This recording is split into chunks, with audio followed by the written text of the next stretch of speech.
जय श्री राम। आज मैं आपको मंदिर के बारे में बताने जा रही हूँ। कल मैं किसी कारणवश नहीं बता सकी। सबसे पहले मैं आपको बताने जा रही हूँ कि मंदिर किस दिशा में होना चाहिए, किस दिशा में नहीं होना चाहिए। हमारा मंदिर उत्तर पूर्व के कोण में होना चाहिए। इस कोण को वास्तुशास्त्र के अनुसार ईशान कोण कहा जाता है। इस कोण में मंदिर होने से व्यापार में वृद्धि, मानसिक तनाव कम होता है, नौकरी में वृद्धि होती है। और ईशान कोण में गंदगी होने से व्यापार में वृद्धि, व्यापार में कमी, नौकरी में समस्या और व्यक्ति हमारे यहाँ के दारू पीना शुरू कर देते हैं। ईशान कोण में को साफ सुथरा रखना चाहिए और यह स्थान खाली होना चाहिए। इसमें जूते, चप्पल, झाड़ू भी नहीं रखनी चाहिए। किसी प्रकार की गंदगी नहीं होनी चाहिए। कहा जाता है कि इसे शिव का कोना माना जाता है। घर में मंदिर होना चाहिए या नहीं, चौकी होनी चाहिए या नहीं, इसके बारे में भी मैं आपको बताने जा रही हूँ। शास्त्रों के अनुसार घर में मंदिर नहीं होना चाहिए। घर में प्रभु का स्थान होना चाहिए, अर्थात चौकी पर बिठाना चाहिए। कहा जाता है कि मंदिर के आसपास रहने वाला व्यक्ति परेशान रहता है, इसलिए पहले मंदिर जंगलों में बनाए जाते थे। गांव की सीमा से बाहर अगर किसी व्यक्ति के घर में मंदिर है या उसका घर मंदिर के आसपास है तो उसे अपने मकान की छत पर झंडा लगाना चाहिए। ओम और स्वास्तिक का चिन्ह भी मकान पर बनाना चाहिए। मंदिर में भगवान के नीचे कौन कौन सा आसन इस्तेमाल करना चाहिए, अर्थात कौन कौन सा कपड़ा बिछाना चाहिए। भगवान के मंदिर में पीला, लाल, हरा आसन बिछाना चाहिए। अगर घर के सदस्यों में क्रोध अधिक है, पीला आसन इस्तेमाल करें। व्यापार में घाटा हो रहा है तो हरा आसन और लाल आसन इस्तेमाल करें। अगर बच्चों में कामयाबी होने के बाद भी नौकरी नहीं मिल पा रही है तो गुलाबी आसन जिस पर कमल बना हुआ हो इस्तेमाल करें।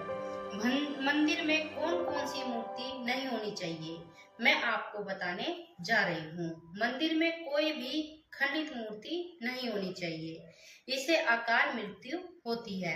मंदिर में भैरव बाबा, माता काली, शनिदेव, नटराज भगवान, शेर का मुख खुला हुआ, माँ शेरावाली, खड़े हुए भगवान नहीं होने चाहिए। मंदिर में कौन कौन सी मूर्ति होनी चाहिए ये भी मैं आपको बताने जा रही हूँ। राम परिवार, शिव परिवार और विष्णु परिवार, माँ दुर्गा और माँ सरस्वती की तस्वीर होनी चाहिए। एक एक भगवान की एक एक तस्वीर पूजा घर में होनी चाहिए। किसी की भी दो मूर्ति ना हो, वरना मानसिक तनाव बना रहेगा। भगवान एक ही प्रतिमा में आते हैं, दो में नहीं। मंदिर में नारियल रखना चाहिए, कलश होना चाहिए और यह किस दिशा में होना चाहिए मैं आपको ये भी बताने जा रही हूँ।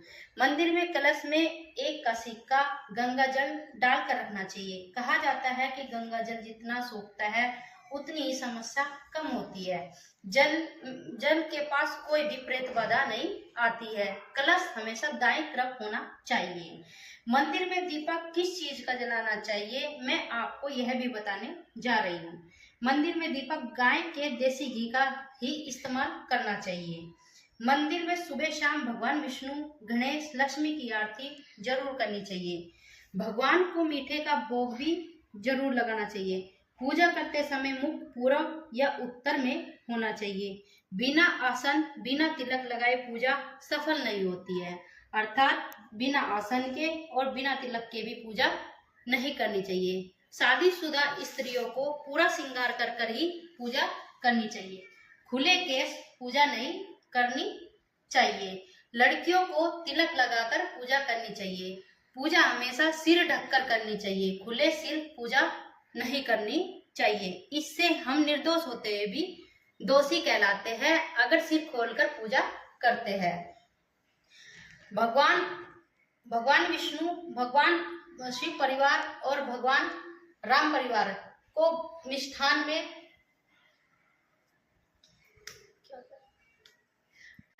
मोर पंख का इस्तेमाल भी करना चाहिए।